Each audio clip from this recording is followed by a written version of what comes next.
Manantitra ny arahaba ho antsika rehetra ny tokantrano any amin'ity zoma ality. Raha ny sara azo avy amin'ny zana-bola ny mijerentsika dia rakodraona Madagasikara amin'ny ankapobeny, izany hoe anaty fahavaratra tanteraka antsika amin'izao fotoana izao.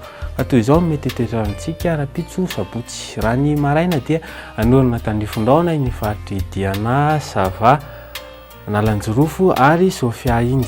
Anorana malefaka kosa izany aty amin'ny faritra Atsinanana, Vatovavy ary ilany Atsinanany Amoronmany iny. Andraona ny aty afovoantany ary fandimon-drahona sy masoandro amin'ny faritra sisa. Raha ny tolakandro anay dia anorana tandrifon-drahona rakotroka mety arahana tafiotra mihitsy izany saika manerana Madagasikara.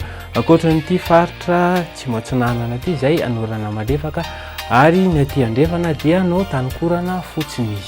Ny maripanina voavinavina rapitso maraina indray dia nahitana fidinana aty afovoantany ary 17 degré celsius amin'ny farany ambany izay any Vakinankaratra.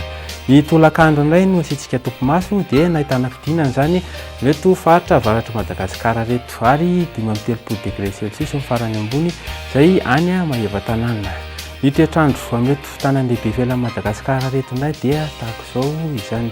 Andrahona any Milan, arahana orana kosa izany any Paris, anorana tandrifon-drahona rakotroka any Johannesburg sy ny Nairobi ary balika ny andro any Bangkok. Ny toetrandro amin'ireo nosy manodidina Madagasikara indray dia anorana tandrifon-drahona rakotroka any Port-Louis, Comores sy Saint-Denis.